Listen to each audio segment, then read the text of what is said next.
1월 6일 월요일 이 시간 하나님께서 주시는 말씀은 요한복음 2장 1절에서 12절 말씀입니다. 1절에서 12절 말씀. 사흘째 되던 날 갈릴리 가나에 혼례가 있어 예수의 어머니도 거기 계시고 예수와 그 제자들도 혼례의 청함을 받았더니 포도주가 떨어진지라. 예수의 어머니가 예수에게 이르되 저들에게 포도주가 없다 하니 예수께서 이르시되 여자여 나와 무슨 상관이 있나이까 내 때가 아직 이르지 아니하였나이다. 그의 어머니가 하인들에게 이르되 너희에게 무슨 말씀을 하시던지 그대로 하라 하니라. 거기에 유대인의 정결 예식을 따라 두세 통 드는 돌 항아리 6이 놓였는지라. 예수께서 그들에게 이르시되 항아리에 물을 채우라 하신즉 아기까지 채우니 이제는 떠서 연회장에게 갖다 주라 하심에 갖다 주었더니 연회장은 물로 된 포도주를 맛보고도 어디서 났는지 알지 못하되 물떠온 하인들은 알더라. 연회장이 신랑을 불러 말하되 사람마다 먼저 좋은 포도주를 내고 취한 후에 낮은 것을 내거늘 그대는 지금까지 좋은 포도주를 두었도다 하니라. 예수께서 이 첫 표적을 갈릴리 가나에서 행하여 그의 영광을 나타내심에 제자들이 그를 믿으니라. 그 후에 예수께서 그 어머니와 형제들과 제자들과 함께 가버나움으로 내려가셨으나 거기에 여러 날 계시지는 아니하시니라. 아멘.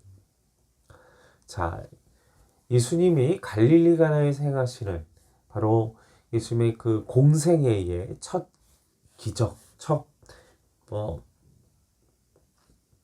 사역에 하나님의 역사가 드러난 장면이 오늘 본문 가운데에서 나타나고 있습니다.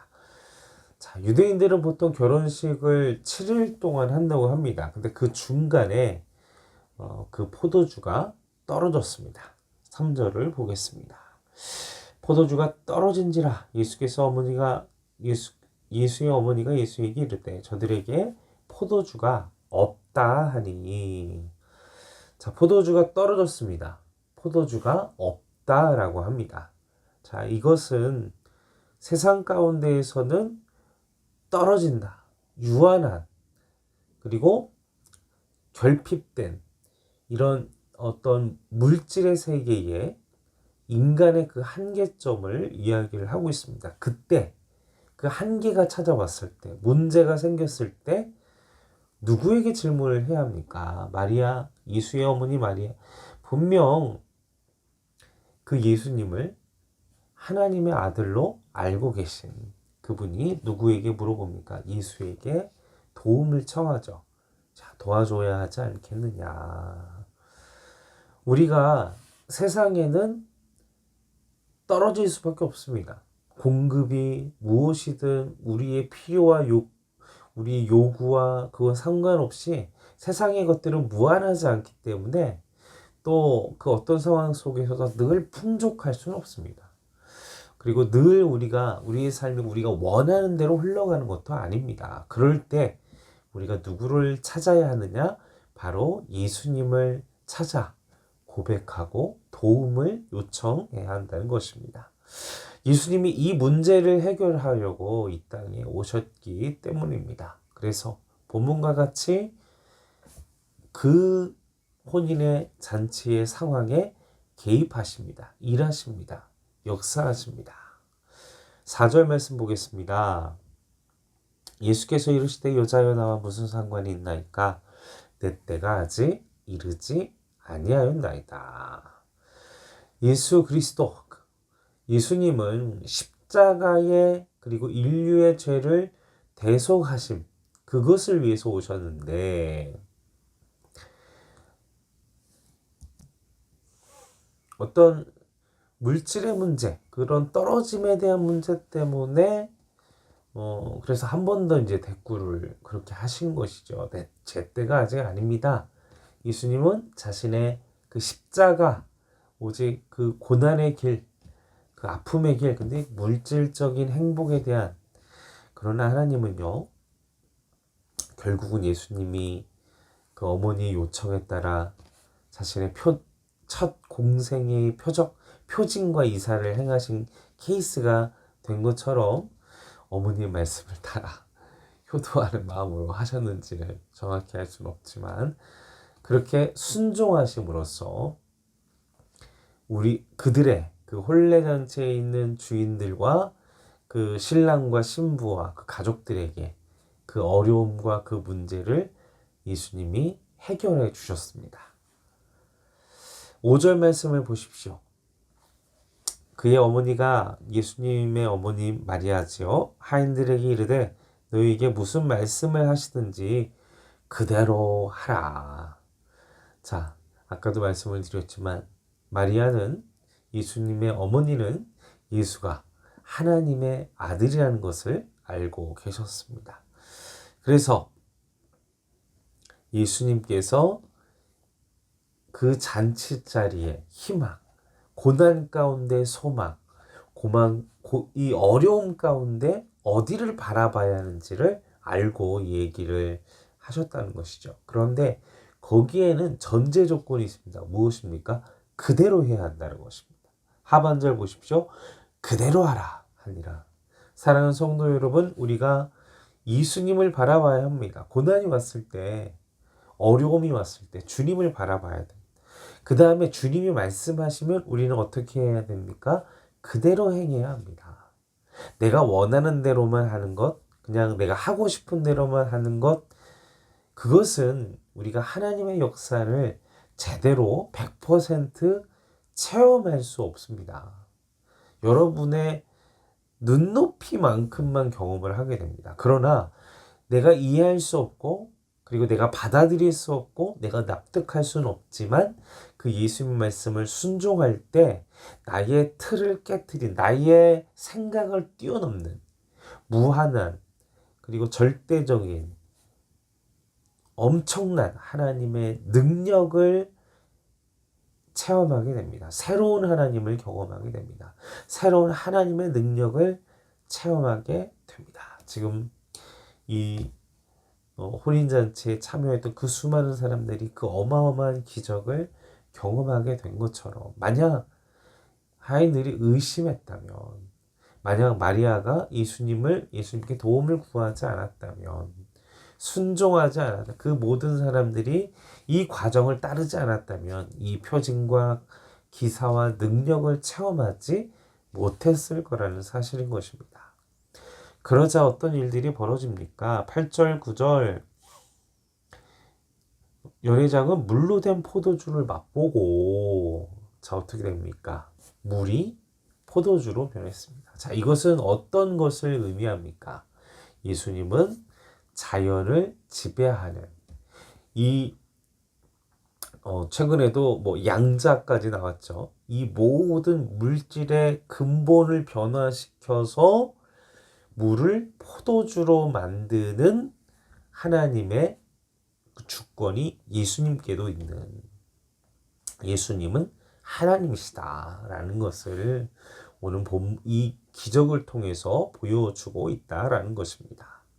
예수님은 모든 만들어진 그 피조물들 생명체든 이런 딱딱한 물질이든 그 모든 것들을 통치하시는 주관하시는 하나님이시라. 그렇기 때문에 이 모든 일들은 당연하다라는 사실인 것이죠. 그리고 예수님의 그 공생의 기간 동안에는 병자를 고치셨죠. 그리고 귀신까지도 쫓아내셨죠. 하나님은 물질계, 자연계, 영계, 인간의 생활 환경의 모든 것들을 그 모든 것을 지배하고 통치하시는 분이 누구시다? 하나님이시라는 것입니다. 예수님은 살아계신 하나님이시라는 것입니다. 자, 7절에서 10절 말씀을 계속해서 보겠습니다. 말하되 사람마다 먼저 좋은 포도주를 내고 취한 후에 낮은 것을 내거늘. 자, 이건 무엇입니까? 이 상황으로 인해서 이 결혼을 주최하는 가족들과 신랑 신부가 이 하객들의 비난과 조소와 수치스러운 일들이 생길 수 있는 상황임에도 불구하고 그 파국적인 상황을 기쁨과 놀라움과 행복과 기쁨으로 만드신 그 예수님을 우리는 이 연회장의 고백을 통해 우리는 알 수 있다라는 사실인 것입니다. 야, 다른 데는 술 취하면 그냥 질라준 포, 야, 여기는 그냥 베스트네 하고 찬사를 하는 일이 바로 누구 때문에? 예수님 때문에. 예수님은 이 세상에서도 하나님의 그 천국을 경험하게 하십니다. 이 사실을 믿고 신뢰하시는 여러분들 되시길 주님의 이름으로 축원합니다. 마지막으로 11절, 12절, 11절 말씀만 같이 읽겠습니다. 시작. 예수께서 이 첫 표적을 갈릴리 가나에서 행하여 그의 영광을 나타내심에 제자들이 그를 믿으니라. 자, 이 표적, 이 기사는 결국 그 목적이 뭐라고요? 예수님을 믿게 하고, 그렇죠? 예수님을 이것으로 인해서 11절 하반절에 보면 제자들이 예수님을 믿게 됐어요. 그리고 또 어떤 일들이 벌어져요? 하나님의 영광을 나타내는 일이 되게 됩니다. 우리의 삶도 마찬가지입니다. 하나님의 영광을 나타내고, 그리고 제자들의 믿음을 주기 위하여 이렇게 나타내셨던 것처럼 우리도 주님을 향한 굳건한 믿음, 그것을 보여주시기 위해 여러분들의 삶 가운데 믿음의 역사들이 일어나는 것입니다. 여러분이 능력 있고 잘나고 여러분들이 믿음 생활 잘해서 하나님이 하는 것이 아니라 지용아, 내가 너와 함께 하고 있다는 걸 보여주시기 위해서 그런 기적을 보여주신다라는 거예요. 당신의 영광을 드러내기 위해서 내가 잘나고 믿음 생활 잘하고 11조 열심히 하고 내가 뭔가를 잘해서 나를 축복하는 하나님이 아니라 하나님은 그냥 우리의 믿음을 더 강하게 하고 또 자신의 영광을 드러내기 위하여 여러분들의 삶 가운데 지금도 일하고 역사하고 기적을 보여주고 계시다. 그 사실을 기억하시기를 바랍니다. 사랑하는 성도 여러분, 우리의 삶의 문제들을 주님 앞에 내어놓으십시오. 그리고 내가 그 삶의 문제를 내어놓지 못할지라도 우리가 어려움과 곤란함을 겪는 그 상황 속에서 우리 안에 내주하신 성령님이 통촉하시고 요청하셔서 하나님이 우리의 삶 가운데 개입하시고 치료하시고 다스리시고 역사하시는 은혜가 2025년 올 한 해에도 그런 일들만 가득하시기를 주님의 이름으로 간절히 축원합니다. 함께 기도하시겠습니다. 아버지 하나님, 나의 삶 가운데 간섭하시옵소서. 나의 삶 가운데 찾아오시옵소서. 우리를 향한 이적과 기적과 능력이 내가 잘해서가 아니라 우리의 연약한 믿음을 강하게 하시고 또한 하나님의 영광을 나타내기 위하여 보여주시는 은혜임을 우리가 기억하며 또 우리의 삶 가운데 계속되는 하나님의 역사를, 하나님의 능력을 믿음으로 볼 수 있도록 주여 도와주시옵소서. 감사와 찬송과 영광을 올려드려오며 우리 원하신 예수님의 이름으로 간절히 기도하옵나이다. 아멘.